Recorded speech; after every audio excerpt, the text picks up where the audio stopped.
Good evening and welcome to this edition of the Slave Food Project. The Slave Food is a project that involves two African American physicians who explore the role of racism as a unique form of stress and the weaponization of food in the creation of health disparities in African American communities, irrespective of income. They discover eating a whole food plant based diet in urban communities is possible and is the key to eliminating health disparities. The Slave Food team is composed of Dr. Eric Walsh and Dr. Columbus Batiste. And today, the Slave Food team is joined by John Salley, a four-time NBA champion, actor, former talk show host, and health and wellness advocate. Among all of his major accomplishments, Salley has been active in the vegan community for over a decade now. He is extremely passionate about his mission to spread awareness to communities on healthier living.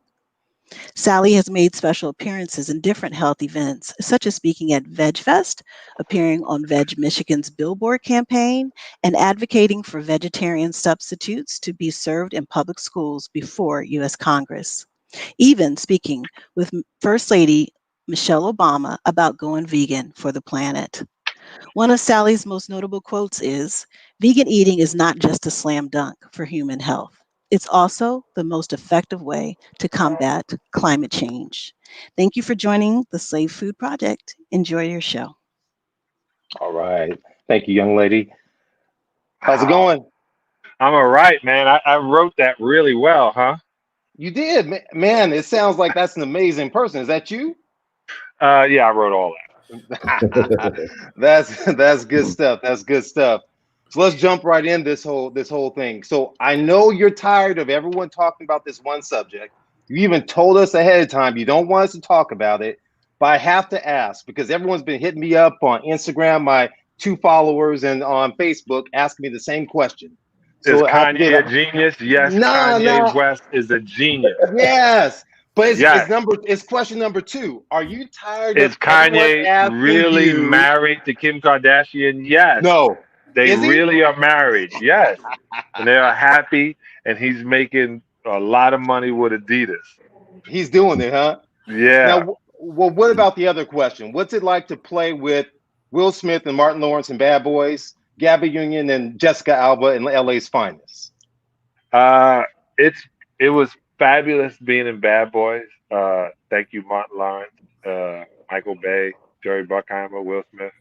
But it was really Martin because it was Martin's movie, and he was like, "Well, you the director, put him in." So I was happy for that. But then working on LA's Finest has been amazing because I get to expand the character. I get to be as silly, but as effective as I can possibly be, and not take it all so seriously, but uh, but literally do something I always wanted to do, and that was act. Nah, that's cool, man. Because I mean, that's the thing. I was talking to my niece, and she was like blowing up. She didn't know nothing about your little hobby of playing basketball. She was like, Yeah. he's a legitimate actor. She was like, do you know he's a businessman? He's an actor. He's a wellness guru.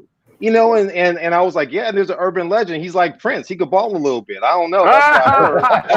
That's what I heard. That's what I heard. But I don't know. I haven't seen it.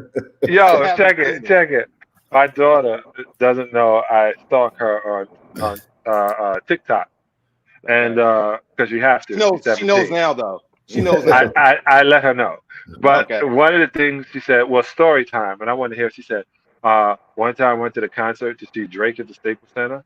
We were able to go because my dad used to work at the Staples Center, and he just walked us in and just kept talking. And so Oh, I man. come in and I go, you know I played basketball there. You did?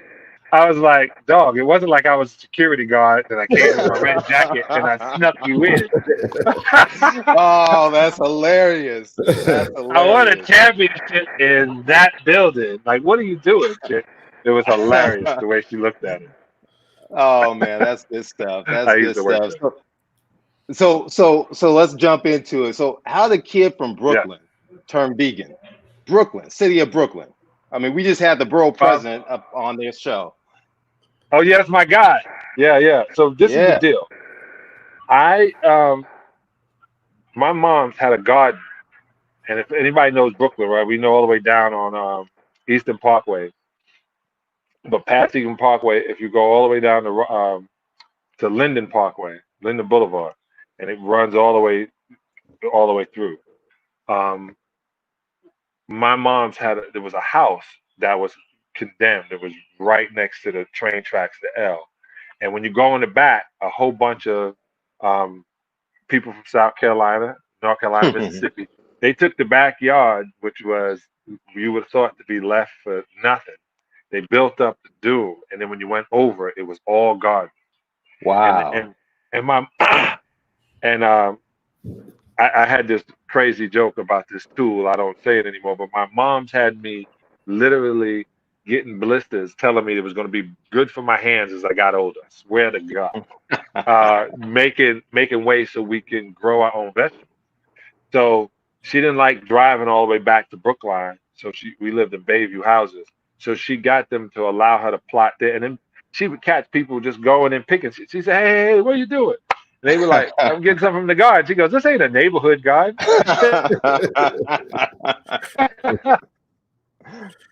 That's good stuff. That's great stuff. Out of my garden. So I always ate vegetables. And I always knew my mom was like, it was so important. But I had a back problem, I guess a lower back problem my senior year. And we thought because I grew so big. But it was really because I had a compacted colon. And every time, and it was the blessing, but not a blessing, but a blessing is every Thursday night I had milk and magnesium, which, you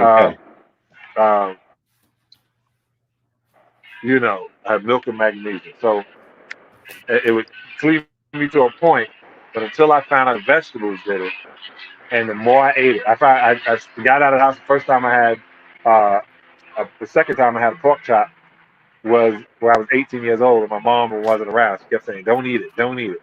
And I ate it and I was in the infirmary the next day. So I learned slowly but surely that when I didn't eat the steak and string beans and mashed potatoes before my game, I had games 25 and above. When I ate the steak, I had 15. I was in foul trouble. So I wouldn't eat in the afternoon. I would only eat small things in the afternoon and be starving at the end of the game. And then I would destroy my colon by eating a pizza, but full of cheese because I was so hungry. But I realized on a hungry stomach, I played hungry too.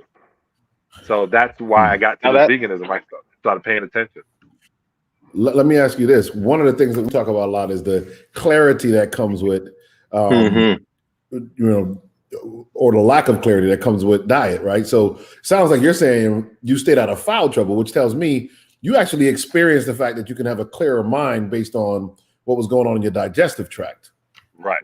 That was so I tell people all the time, not on you guys' level. I didn't get all the way into med school, but in health coaching and learning since I guess 1991 when I really just started focusing on wanting to keep my avatar the same way it was when I was 25. I'm doing okay, but not. It's still slimline, but it doesn't have as much muscle mass that I'm putting back on starting in November. But I started realizing the only thing and the place I call my mind was my gut. My brain is up here, but my mind is here. I said, when you get a gut feeling, that means your mind is thinking, right? You get nervous, you get sexual, you get mad. That all happens in your gut. So that's where your mind is. And where your epigenetics is, wherever you catch whatever trauma you catch, that's in your belly. So your breathing, the whole place. So I've tried, when I realized I have a product called Better Belly, BETTA. We'll link it to you guys. But it literally helps clean your mind, meaning cleaning your lower intestine. Well, we know Columbus and I are actually reading a book right now, Your Mind on Food. Isn't that the title of it, Columbus, the one you sent me? Yeah, this is Your Brain on Food. This is Your Brain on Food. And she speaks heavily to that in fact, many of the neurochemical receptors in the brain associated with that, that cause or protect against anxiety, depression, clarity of thought, emotional feeling. There are more of those receptors in your gut than there are in your brain. And by the vagus nerve, the two things are connected. So you're absolutely right. And it's something that we weren't told how strongly the mind and the body are connected. And honestly, it's the gut. The gut is obviously it's the portal of how it's exposed to the outside world, if you think of it, all the way through. And so what we put into us really makes a difference, which is why what you're doing is so important in promoting a whole food plant-based diet. I believe if you're going to exist in America, especially as an oppressed people, you gotta find your way to get back your advantage. And that advantage, when we talk about enslaved food, is to go back to our original diet before colonialism, imperialism, and slavery, and go, reap that original diet back. So, we applaud you for the work you're doing, and I like what you're saying because it just connects to the science perfectly. Yeah. No, go ahead, John. I also like one of the reasons I said yes, I wanted to do this show with y'all is a lot of times people hear me speak on other platforms about being a vegan, but then they talk about things that are like present, that really don't make that much of a difference, like sports and the like. Not that I don't think it makes a difference in entertainment, but all of a sudden you can see when athletes start telling you they're human, they tell them to shut up and dribble. So they really when like LeBron is my favorite player now, and his mentality is I'm going to use my mouth right now because all the cameras are on me, and since they're on me, they're going to hear what I have to say, and I like that part. But when I come on to this show, it's I have literally seen and talked to people who told me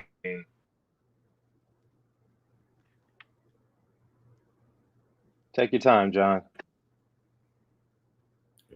So yeah, he's frozen for a second, but I mean, I think that's dope though in terms of that whole mind body, mind gut kind of experience that's right there. And we know that what ends up happening is that most of the stomach has like these small bacteria that are there, and we're actually more bacterial DNA than we are human DNA. John, glad you're back, man. We missed some part of what you were saying.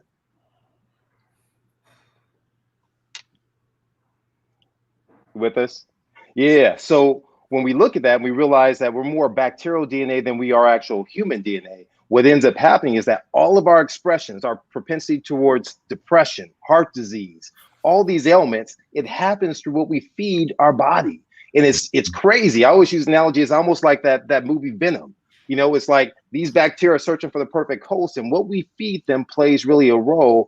And so what Sal was talking about really resonates strongly with me and based off of research, and that there is a distinct connection that's there. Yeah, we run into. I told somebody when I said I was 27 and I had high cholesterol.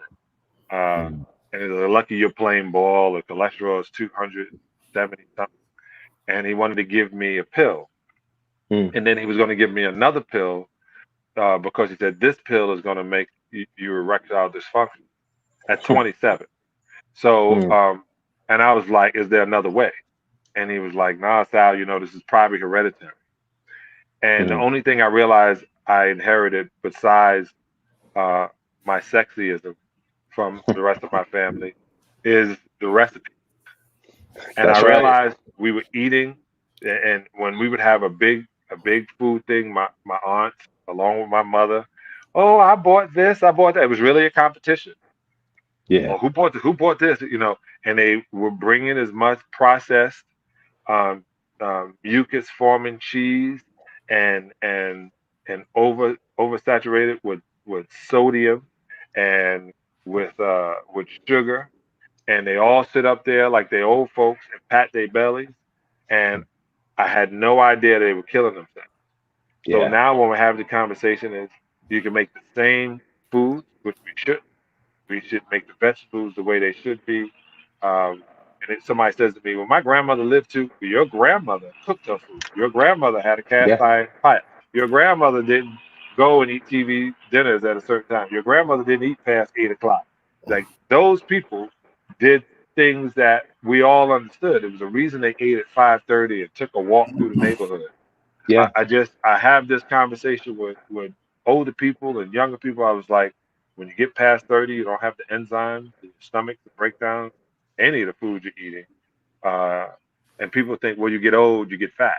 Well, no, you lose the enzymes, and your machines inside start breaking down if you don't enhance it. keep giving it, if you keep giving it things that they can't fix itself or rebuild itself, it's going to break it. Yeah, man, I think it's dope that your mom actually taught you and she had a garden in the city and Yeah, that, man. folks were coming through. It's just, I mean, that's an incredible legacy right now. I Yeah, mean, man. do you still garden now? Yeah, I was going to show you guys. I got my, we're moving back to Cali Blacklist. So I'm told, and I had this guy construct these two, what are the planters for me, and I got my organic soil on the front. And I had this brother hit me on Instagram. I hope he's watching. He has organic seeds, but it's like put in a hip hop form. It was really dope, and I can't find them, but I got some seeds to grow whatever. Like every Saturday and every Tuesday, I'm at the farmers market, and Wednesday, yeah, I think it's Tuesday at the farmers market. I kind of ready to get my own thing going again and spend my so-called idle time feeding myself. That's good stuff. So what does slave food mean to you, John? Well, it's a double entendre. Slave food meaning to me, why I was so drawn to it is um, I realized Dick Gregory had mentioned way back in the 70s that we were eating the Hmm. same food um, that we were eating when we was uh, uh, our ancestors were enslaved, um, and then trying to make it a delicacy, and it's not a delicacy. It's still the guts of a pig. It's still the feet of a pig. It's still the tail of an ox. It's still the tongue of an ox. It's still the things that master threw away. Those are not delicacies. Um, so when I realized that, I realized when they talk about it, the chicken wings, you get black folks, they don't even say, give me the breast. They'll give me chicken wings. The one with the least amount of meat, the most skin, the most fat and bone. And so I just realized that we eat those things. And since our nature as a human is to be so, we're already, our statuous form is big, you think, well, that's keeping us big and strong. And I remember that they didn't let the slaves eat meat. They fed them, they fed them vegetables. Like if you go down and you talk to people like Batiste in New Orleans, the reason you even got jambalaya is everybody would come together with they scavenge together and make it and then season it so it tastes good. But most of it, if you would see, it was succotash. I'm not even gonna say rice. It was a bunch of green, different turnip, uh, ground provisions, meaning sweet potatoes. They were eating apples off the trees. That was down 50% of all black people in America live below the Mason-Dixon line, and that's how we used to eat. So, yeah, we were big and strong. We were outlasted in Louisiana longer than white folks. You know, white people were dying at 40, 35, or from 40 and down when they first got to Louisiana, but the slaves were living longer. Like they couldn't deal with the climate. So it's so much that when I went and did the research, like you guys said, is wanted to go further back and further back to exactly what I was supposed to put in this avatar. And being 7 foot, the chances, they always talk about the low chances of living, the high blood pressure, the congestive heart failure. I focus. I focus Mm. on making sure that the veins stay open. I don't really put. I try to keep as least amount of oils out of my body. Like today, I had a bowl full of olives, about 6 different kind of olives, Okay, and that's the olive oil I put in my body. I don't That's put the way that's to eat perfect. it. That's good stuff. Yeah, Yes, that's right, the way sir. right. to eat it. So I do that. I explain to people like, what time you're so regimented. I'm not. I just take care of my body just as if I was taking care of a brand new car. Absolutely. I love it. I love it. Yep. And that's so true. When you talk about the foods that the slaves ate back in that time period, one of the things we know is the fact that we focus on the bad part, on what the refuse was, and we celebrate that through soul food. But the reality was is that they showed great resiliency in terms of after toiling the fields for their master, they went and toiled their own fields. They grew their own vegetables. They picked those things, and that became a big portion of their foods that they ate, just like what you're saying. And it's like we need to go ahead and remember the good stuff, and we need to Mhm. highlight that in our food and cherish that in our food as opposed to the refuse that was Yeah. given. And I would actually submit that in a sense, um, what kept us alive was the fact that many of the slaves tried to hold on to their African heritage around greens and ground provisions, as you call it, the root foods. Imagine if we hadn't. Imagine if what we had done is allowed ourselves to just get the pigs of the feet, the chitlins, the feet of the pigs. I mean, the chitlins, chicken feet, chicken necks, all this kind. We wouldn't have survived. It was the fact that we were resilient and did grow some foods on our own. And of course, every slave didn't have the same opportunity to do that, but that was critical. And it's critical for us now as we move forward as a people and as we're looking for ways to be strong enough. We say strength to feeding the strength to fight. We're gonna have to go back to that. We need the clarity of mind and the strength that came with that, that was able to create things like the Underground Railroad. Yeah.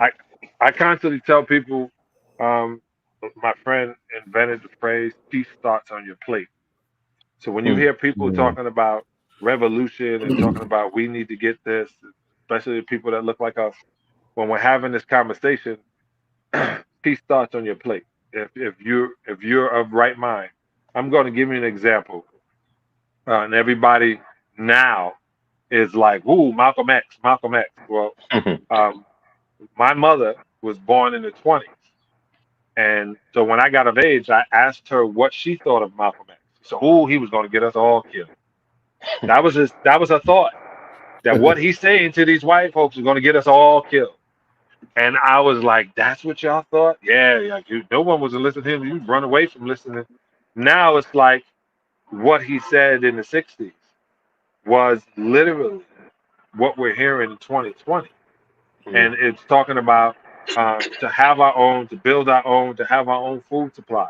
If you deal with what the minister put up, eat to live, just that mentality. There was a book put out in the 50s and 60s to Black Americans on how to eat to live, and it was important to talk about the vegetables intake when you eat it, not eat processed. Dr. Sabi, who everyone now is revering, people wasn't listening to him in the 70s and the 80s. They weren't. And when Left Eye went there and they went, oh wow. But now with him passing, it's like we keep giving people flowers when they're dead, right? We need to pay attention to that now. I always mention Dick Gregory. Brother Gregory would teach me and yell at me about a bunch of things, and I was I was like, okay, got it locked in. He said, now do your research. He would say that, do your research. Don't talk about what you think. Talk about what you know. And I'm particular about telling cats that now. Listen, I had a conversation with a whole bunch of guys. My coach Ted Gustis put it together, and I said, "Yo, man, uh, half these guys listening are not going to do what I say, but I'm going to say it anyway." And I was like, "If you guys are sitting around thinking if I know it all, the answer is yes. I know it all. We got that out. Now listen to what I'm saying. This will help you." And and I remember somebody said, "Well, you're not certified in that point." And I just kept thinking, "Nah, man, but I sat with enough witch doctors that Yeah. are alive for a long time. I sat with some Rastas in Jamaica that are seriously like you'd be afraid to find out how old are you? Oh, he's 82. His wife is 31. His wife is 31 and happy and not leaving. It ain't like he got a he's at 82. So I was like, how are you doing that? He's like, you got to take care of your prostate. You got to have this zinc. You got to eat this piece. You got to use this. You can't eat this late. You got to drink your water. You got to work. You got to stretch. Like every single thing um, was amazing on how they he got the point to me, and I was like, wow, I want to look like this at 82 years old. Tell me How do about I it. get how do I get zinc into my system to help my prostate, and how do I keep that from going? I still go to sleep, try to go to sleep at 9:30. I try to stay awake, but how do I do it? How do I get it? But I wake up earlier. I Yeah. enjoy the silence, and I get to stretch here. Pretty slick. I'm going on No, that, quarantine at the end of the month because I'm going to do this movie in Canada, but I'm on quarantine for 10 days. So it is going to be the best sleep ever. yeah, I'm cutting man. my phone off. I'm stretching. I'm breathing. I'm probably gonna fast for 5 of those days. Man, I love it. I love it. I mean, what you're saying is a holistic approach, and that's really what we should be about. But one thing you're saying, though, that really taps into one of the things we speak about in the whole slave food platform. When we talk about the history, and you brought up the ministers, you brought up what was being preached back in the 60s with Dick Gregory and others about eating, but still people somehow don't think Black people want to go vegan. We know that's not true, right? And it kind of reminds me back in the 90s, the late 90s, it was almost like this sense that Magic brought out. It was like, it seemed as if people weren't thinking Black people drank $5 cups of coffee, didn't think we went to the movies, didn't think that we ate at restaurants. Yeah, so they didn't have any of that stuff in our neighborhoods. And the Magic was like, nah, we do all that stuff too. And so he started dropping all this stuff there. So my question to you is, why don't people think that Black people want healthy food, that we can do this, that we can thrive like you, and you know, that you can look like if you're you know, still out there acting and balling and doing things like that? I mean, what's the deal? Well, part of it is this. We're addicted to everything that's on television, and we're guilty of buying into the stereotypes that have been put upon us. Mm-hmm. So we as a people, Black people, are guilty for believing what white people say we are. Mm-hmm. Right? Wow. And Diary of a Mad Black Woman, a great movie. Tyler Perry's first to get the $100 million. I love it. But the image, right, or the idea, and my friend Elise, who was the best actress in this movie and the lead actress, is a vegan, still looks like that. But our image on what was put in front of us, we're gangsters, we shoot sideways, we all sag. No matter how, even back in the movies or the plays, right? Raisin in the Sun, we're irresponsible with money. Where it just everything was put on us, and we started believing. And then when we see commercials, and in the commercials we see happy white folks. Well, the first thing we want to do is go to those restaurants and be happy like those happy white folks inside the commercial. And then we went to Denny's and found out they wasn't happy. And they went to Cracker Barrel and found out they wasn't happy. So, just a few.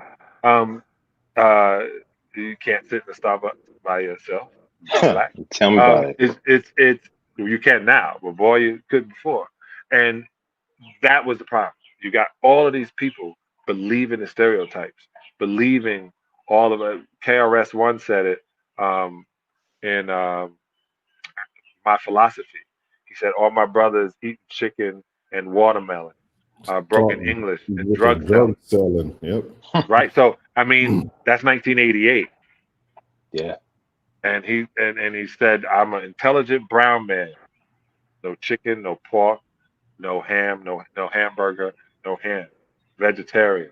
So just right, him, KRS just saying this in 1988 was over their head and stuck on the wall. Like they were hearing it, but they weren't living it. Right. And so I find it now, people are now starting to get into it and listen to it and realize it as they start seeing the benefit of themselves. I remember when we used to see sisters and be like, ooh, she healthy, right? That means she was healthy. She was healthy. She had meat on her bones, and the muscle was there, like she was jumping rope her whole life. Like everybody was built like Serena. Now people are getting butt injections, lips injections, boob injections, and eating poorly, and that's sexy. No, I want you healthy, literally, healthy. On the inside. On the inside. I want to be able to go to the bathroom after you and brush my teeth. Not going to the bathroom after you and open up every window, ass gasping for air and looking at you funny. That's right. And you know, and that's the thing too as well for dudes, man, is that one of the things I was talking with someone one time, and he said at the end, I said, listen, this can help you procreate.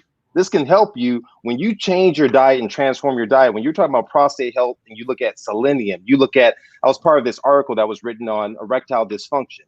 They call it like the canary in the coal mine, that 40 to 50% of men who suffer with that up front, we know it's a precursor to their coronary artery disease because your pipes are even smaller there.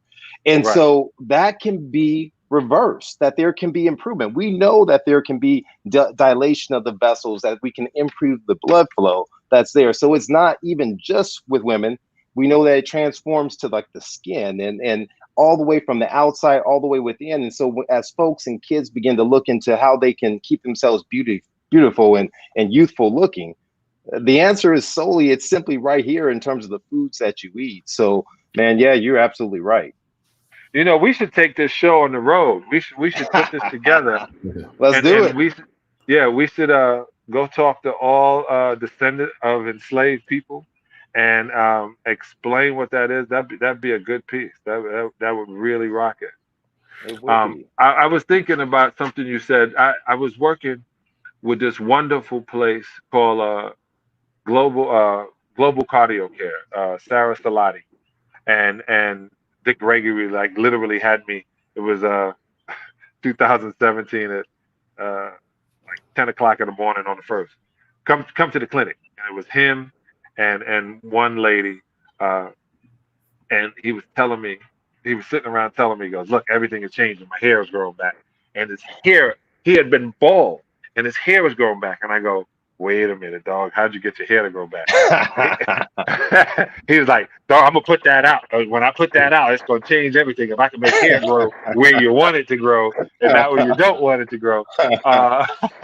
But when I was dealing with, there is a machine called an EECP machine, and it literally was non-intrusive. It helped clear. I heard Shaq put one in his house. It was a great machine. It was in Inglewood.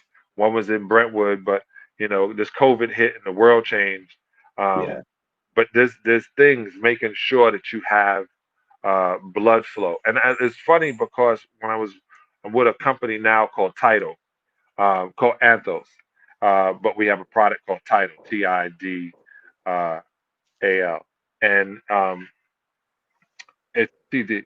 Anyway, um, can't believe that's what no one's spelling my name, TIDL, and it's a hemp product.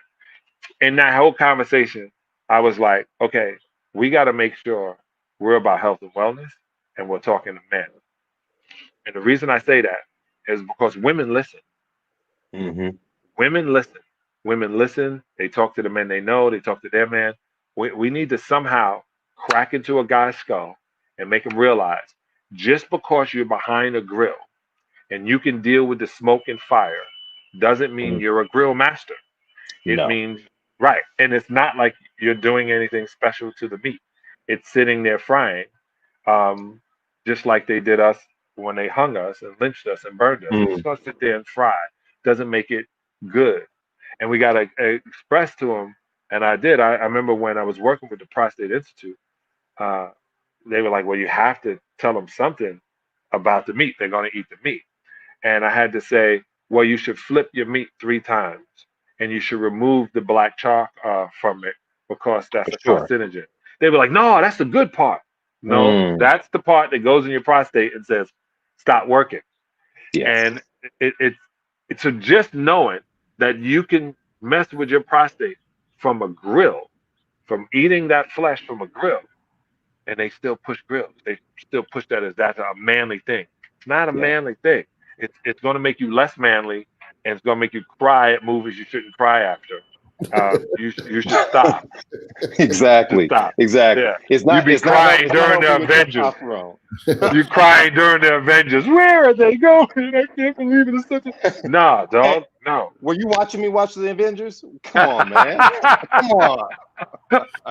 One thing I'll piggyback on that and just say one of the things that caused me to go plant-based was I really like eggs, and I was like, I grew up, eggs was something you ate on Sunday mornings, and my mother, as a treat as a kid would be steak and eggs, and when I was trying to get, because that was like one of the last things for me to give up, and I prayed about it. I was like, Lord, if I'm not supposed to be eating this stuff, show me.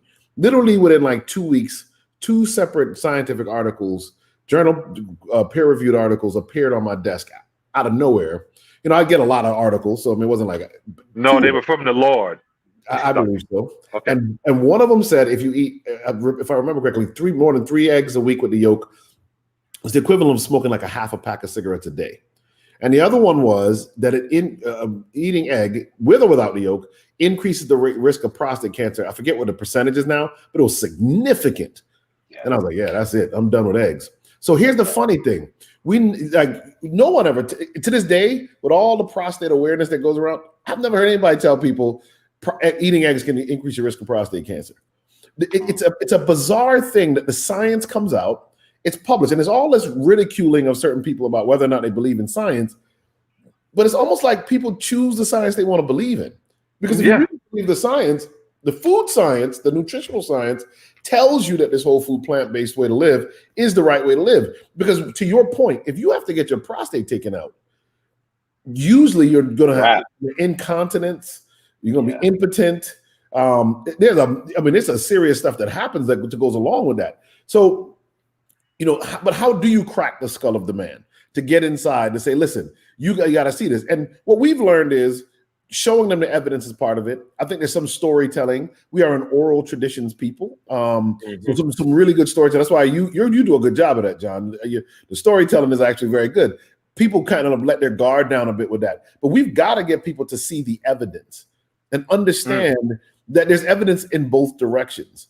And I honestly believe the most dangerous part of this, why I like the name slave food is, I believe there's almost sometimes an ill intent in making sure people continue to eat the refuse of today. So they might not be pushing chitlins on you today, but they're pushing pork rinds and hot Cheetos and Takis and Happy Meals. There's that one brother we just showed the picture. What was his name? Columbus on the McDonald's commercial with the gold chains and everything. I was like, he's in. What's his name? He's I'm blanking on it right now. I don't know one of the Kardashians. He has Travis Scott. The Travis Scott. Yeah, he has his own burger. Yeah, he has his own burger and stuff. Death burger. So I mean, they did the same thing to us with menthol cigarettes. They did the same thing with malt liquor. Right? There were certain things that they knew they could sell because it was cheaper to make or more addictive that targeted us particularly. And I honestly believe food is not really different. And part of the move of slave food is we've got to awaken in people a resistance. You've got to understand, like you said, peace starts on the plate. So does revolution, right? You can't say you're rebelling against a system that you literally eaten from. Exactly. You're actually allowing the system that you're trying to rebel from. When Daniel and the three Hebrew boys got to Babylon, if you remember back in the Bible, and Nebuchadnezzar wanted them to become his imps, basically, like his servants. The first thing they did is say, no, I'm not eating your meat nor drinking your wine. Like they understood, I'm going to eat pulse. Pulse is lentils. Like they understood that the first step of resistance was to not eat the way everybody else ate and to not eat the food the king of Babylon was feeding them. We have to have that mentality. And that's why KRS-One said what he said when he talked about it. And the other thing that's really potent is Bob Marley says it. I mean, in a lot of the there was a great reggae song, "Me's a Vegetarian," right? And it was deep because it was trying to awaken us to the fact that you can't resist while you're eating from the king's table. The master can't feed you and you rebel at the same time. Well, I mean, that ties it back into the beginning because that lack of clarity, right? I mean, John even talked about that when he's out in the court, and all of a sudden he's getting a double-double, triple-double out there. Right? You have that clarity of mind versus fouling out. And that's the same thing. When you lack that clarity, all of a sudden now you go for the okie doke. Anything goes at any point in time. And so that's where you're absolutely right. It starts with your forks. It starts with your plate up front in this whole revolution of health. You were going to say something. When you talked about a Bob Marley song, there was so many people would mention and so many people we would see them get into something. They would get into fasting, or they would get into meditation. And what it was doing is they were going from the public and getting into themselves. And I heard a story today, one of the stories of Shiva, when she wanted him, but he wouldn't commit himself to him because he was every day trying to become a yogi. And then she said, well, I want to be like him. But they told her a woman couldn't become a yogi. So she said she did it anyway. And then when she became a yogi, she couldn't be with him because she was in love with herself. It was the craziest, like she then learned what self-love was. Like, I don't need anybody else to complete me, when you self-love. Now, I'm not getting away from marriage or anything, so anybody watching, I'm not talking that. I'm talking in order to be the best partner you can possibly be, you should love yourself as you want someone else to love you. And if you don't love yourself, why should that other person? Like, if you don't love you, why should I? Like, But there- that's the first thing should go in. So, and what I mean by that is if you don't want to take care of you, if you're not listening, like you said, to the science, it because you like the way something tastes, your tongue is 3 to 4 inches long. Mine may be a little longer because I'm taller, but 4 inches long. It has centers on it. Sweet, bitter, sour. All right. By the time it gets to the back of your throat where the bitter is and going down your esophagus, your body It's a has to wrap. deal with that. Right. Has to deal with the consequence of your poor choice. I also posted on Instagram when I said a lot of y'all think you're dealing with demons. You're not. You're dealing with the choices, the circumstances of the choices of your bad choices, bad decisions. So you know if you sit around and eat something that's greasy and used to live inside of a body of a earthling, and you cut it out and you eat it, and your body said, "Wait, I'm not going to eat this because you're eating yourself." Because it only recognizes it when it gets past your throat. It doesn't say, "Hey, here comes a pork chop. Hey, here comes a rib." It says, "Here come this many chemicals and put this many enzymes around it. Let's break it down and use it in the system." It said, "Wait, whoa, whoa, we can't put that through the system." Why not? Well, what is it? Like, dog, what is that? That's lard, that's saturated fat, that's hydrogenated oils. That we can't put that anywhere. Well, where are we gonna put it? Well, I don't know. Put it over here in these fat cells. I literally wanted to make a cartoon of what happens to food, and then you will see why certain people look like a project, or look like it's just piled up because the body won't put it through the machine. It's not going to put it through the mind, right? And then when it does put it through the mind, think we we talked about Dick Gregory spoke about when they realized black people when they were eating, they checked the food. When it was red, they were angry. When it was yellow, with red Kool-Aid, they were angry. When it was yellow, they were mellow. When it was blue, they were blue. They were sad and depressed, eating all of that stuff, thinking food. It's not even food. It's things that should be buried. So if you're going to make your body a coffin, and that's exactly what you're going to be, a graveyard, stinky, gloomy, scary. Um, all those things in one. So pay attention. Like when he said that, notice. Not saying you have to know the science, but once you know, now that you're hearing it, you can't unknow. The choice Absolutely. you're making.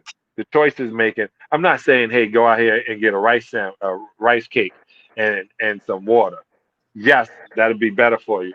But you can still have the greatest oh yeah. seasoning. Dr. Walsh used his accent, but in Jamaica, one of the best things that I ever realized when I was working with a chef there was the way he seasoned the food. It not only did it season it for taste, he seasoned it for your organs. He had the allspice and the clove, and he knew why he was going to put this what's the pepper butter Scotch bonnet. yeah, Scotch bonnet, like why, what it was doing, how it was like. And I sat around and was like, why? He said that's going to be a little spicy, but that's going to be good for you. It's gonna do this, Yeah. it's gonna do that, and then eat this, and we're gonna have these cabbage. Cabbage? Yeah, wait till you taste this cabbage. Oh my God, this cabbage. I'm like, you bragging about cabbage? I yearn for this cabbage now. Yeah, they And make some Yeah. good cabbage. I was so like, that's it. And then when I went back to Jamaica, I couldn't believe KFC is the #1 hangout. Oh It's yeah, crazy. they took over down there. They took over down Yeah, there. same thing in Trinidad. I was like, yo, no, don't eat this. Yeah. I was in Go back Ghana. to your food. Yeah. I was in Ghana and the KFC was bumping, and I was like, "This is sad. This It's is really crazy. sad." But let me say this about food. Something you said I want to hook on to. When it passes your tongue, one of the reasons people get hooked on food the way they do is the food actually can change your mood. So in a sense, it's functioning like a drug. So you eat a food, and when you're stressed, which black people, we talk a lot about this in slave food, you're releasing all this cortisol, right? And so Right. when you're doing that, when you eat something sugary and fatty, it actually makes it feel like the cortisol levels come down. So you feel less stress. It changes your mood.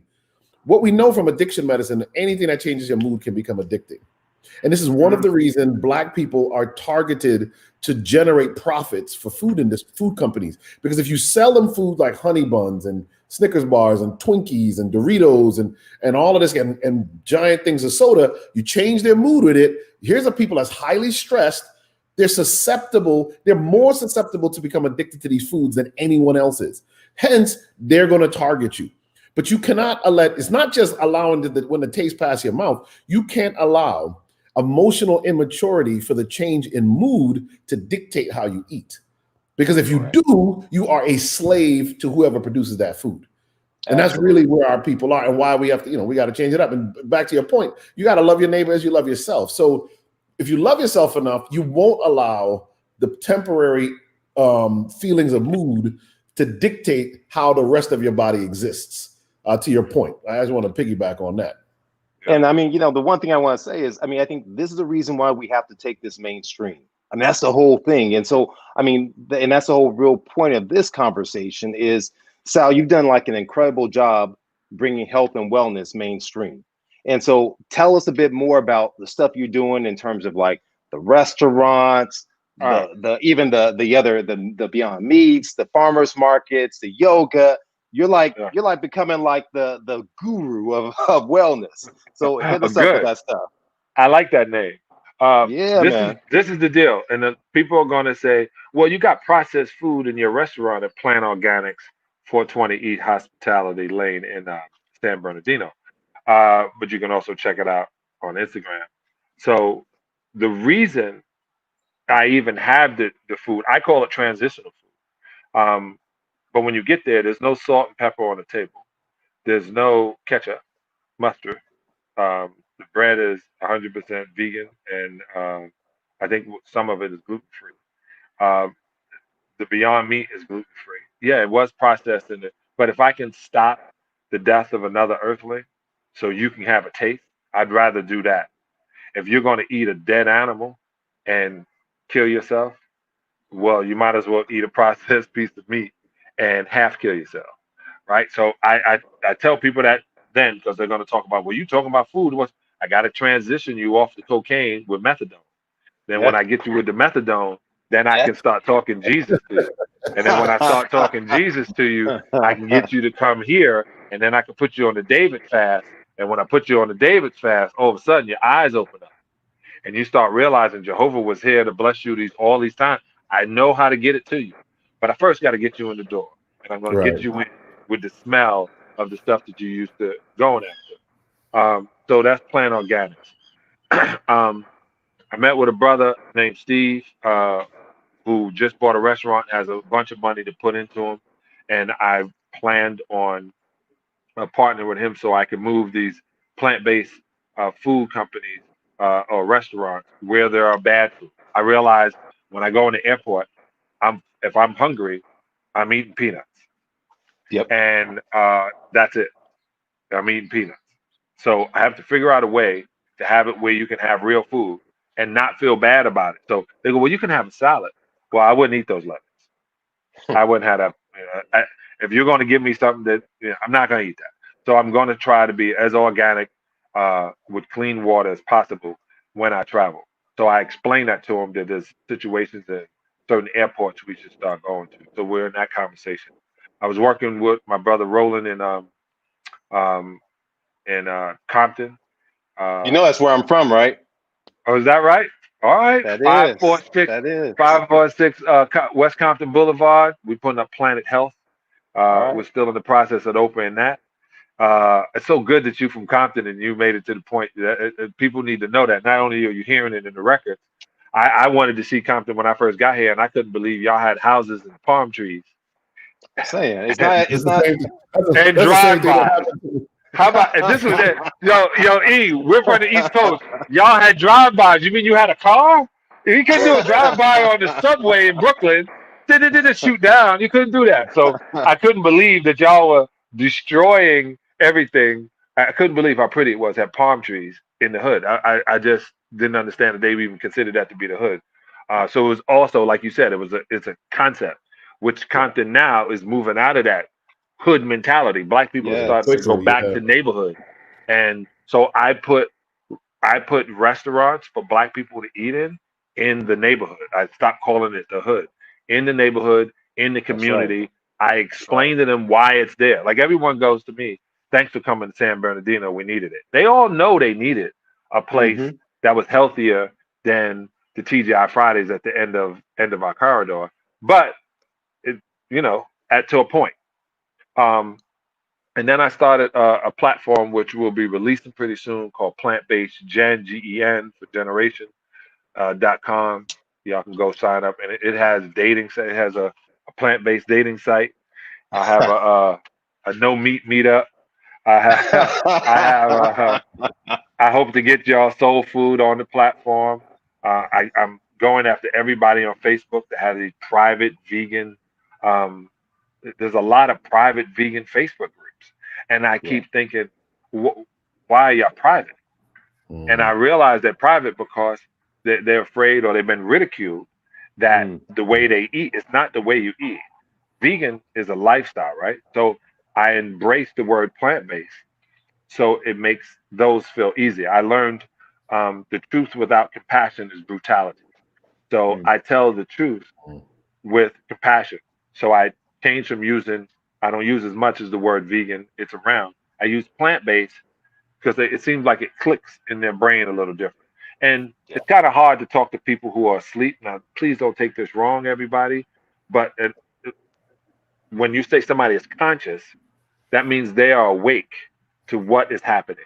Mm-hmm.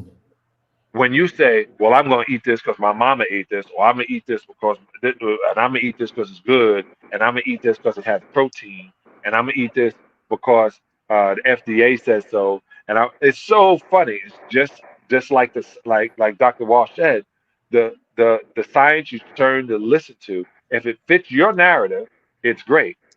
If it fits your narrative, and it's so funny. I talk to so many Christians who still eat flesh, and then they say, well, in the New Testament, they argue with the first thing God said. They argue with it and say, well, in the New Testament, he said this. I go, no, the Second Testament was written by men. The first one was God's word. You can read that through Palm. And I know I'm doing that, Dr. Batiste, because I slowly but surely let you understand how much of the Bible I know. But I do it because I realize I have to talk to the people who read it. I have to talk to them.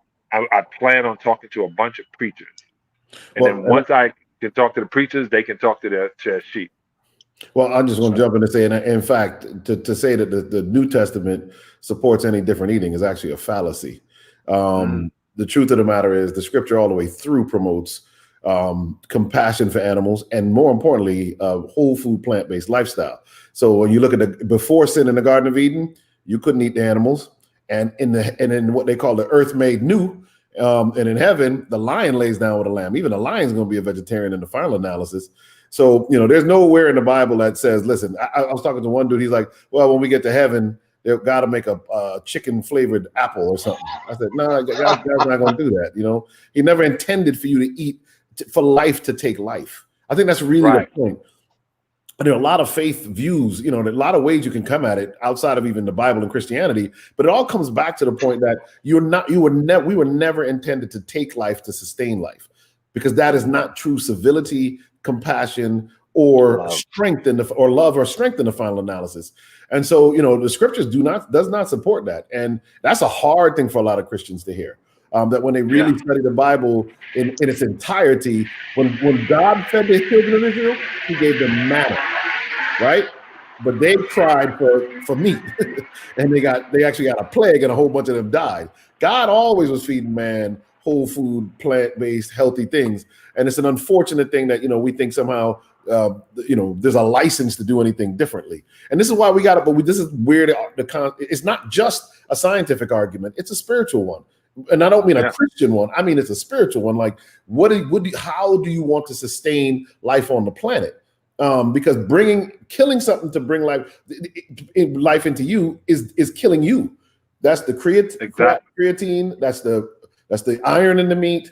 That's the TMAOs. I mean, on. Even if it's the best organic meat, it still shortens your life. And the Bible shows you that after the flood, life expectancy goes from hundreds of years all the way down to like 70 years when they start eating meat.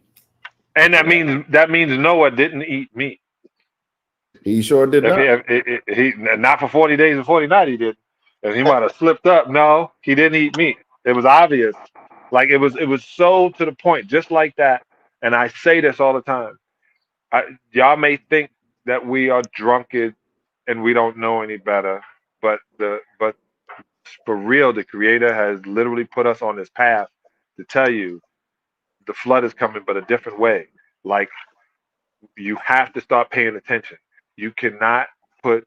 We are not predators. Well, some of y'all are, but we are not predators. And right. and so we're not like. I even saw, and this is a crazy thing because I was watching the animal or the animal channel, one of those things, and these lions went and caught a wildebeest. And they were eating and all eating the wildebeest and eating the wildebeest. And then the rest of the wildebeest was standing around them, eating the grass next to them, moving. Lions didn't do it because they don't hunt for sport.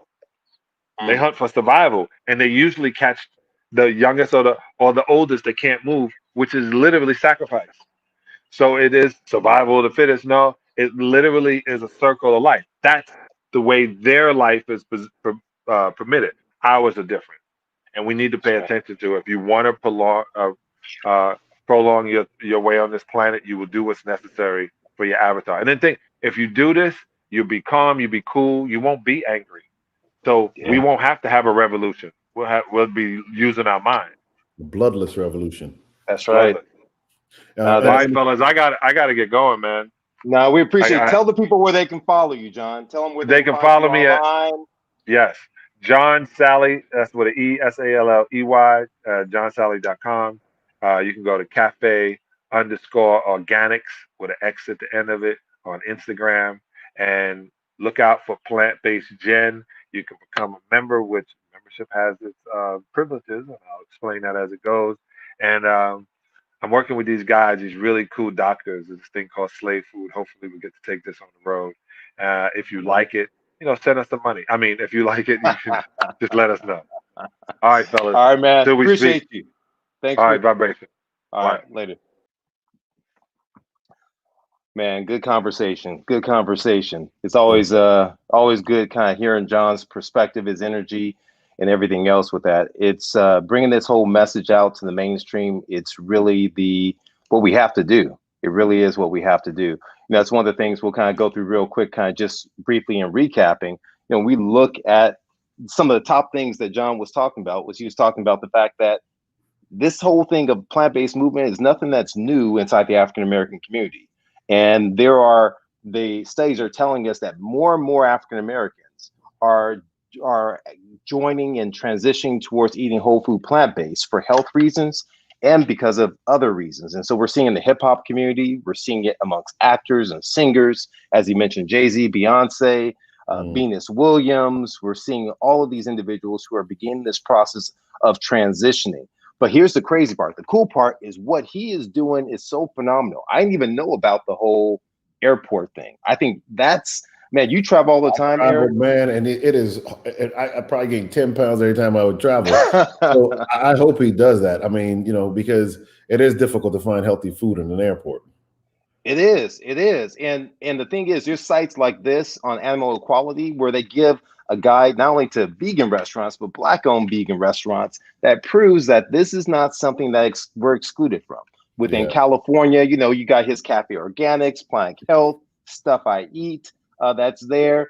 And there's people even inside of St. Louis where things went down with Black Lives Matter, opening up plant-based comfort foods. You have Slave Vegan out inside of Atlanta, but you have a ton of things. You have raw vegan, you have Ethiopian. And so there's just so much out there that what's available to you. And so I want you to kind of if you're listening in right now, go to slavefood.org. We're going to be listing out restaurants, vegan restaurants that are placed near you. And we're knowing that people are doing urban farms. Now, that's crazy. I didn't even know about his mom growing crops in the backyard. That's huge. And you just think about teaching up a child in the way they should go, and when they get old, they won't depart from it. I mean, he's sitting there gardening and developing a garden. And so we know that there's a lot of Black-owned urban gardens that are fighting disease across America. And what I love is transformation is happening in my hometown of Compton. They have like Compton Gardens that are out there. And I love this quote when I went to their site. It said, we can begin by doing small things at the local level, like planting community gardens or looking out for our neighbors. That's how change takes place. That's huge. Nice. That's nice. That's deep. That's deep. So what are the top five? What's your top five? You go to slavefood.org and find the local plant-based restaurant near you. You know, start off simple. Just replace one meal with a plant-based meal. If you're eating out, make sure it's plant-based. Be intentional. Eat what you can eat for your health to strengthen your health and feed the strength to fight. That's the goal. Go to slavefood.org. We have Plantscription. It's a way in which we can get you started. Support your urban gardens. And once again, focus on what you are eating for your health, because it's crazy. It's just Malcolm X. He referenced Malcolm X. He referenced Dick Gregory. He referenced the minister. He referenced a lot of folks in this. But, you know, Malcolm X said, when we replace I with we, illness becomes wellness. And, you know, that's the key to all of this. We have to really look and see what we can do kind of going forward. But I enjoyed this conversation, Eric. I don't know about you. That was awesome, honestly. And, you know, I see a bright future for all of this. And I think there's, again, there's a lot of empowerment that's going to happen around this. So just tell everybody, stay tuned. We hope to be partnering with John in even more meaningful ways, more rich and deep ways. And we want to really expand the platform. And as Jabez said, you know, asked to have our territory enlarged. So, you know, just stay tuned is what I would say to everyone. Absolutely. I'm looking forward to it. I want to give a shout out to Borough President Eric Adams. He has this book that's out. It's a good book, a great book. We looked through a lot of books, but Healthy at Last. He's talking about his transformation through diabetes. He's another Brooklyn kid. That's huge. But also, I don't want to forget about Breast Cancer Awareness Month this October. We're in the midst of it. My sister-in-law had breast cancer. And as a survivor, my Auntie D had breast cancer out inside of DC area, and survivor is thriving, doing very well. And so this is the month, the time that we talk about it. We're going to do a session that's focused on women's health. And that's coming up, looking at historical facets, but also entertaining some of the discussions. Many of you out there have gone on to our website. You put in your request that, hey, we need you to address women's health, breast cancer. And so we're going to do this. October 23rd is when we're looking to do this. And so stay tuned. As Dr. Walsh said, more to come from us. We're there for you. Share this link with someone else. Register at slavefood.org. Follow us on now. We have a new platform on Instagram at slavefoodproject_. You know, this one on Facebook at Slave Food, and Slave Food Project on YouTube. But appreciate you guys, and we'll see you soon. Thanks, everybody. Have a good night. Good weekend. All right.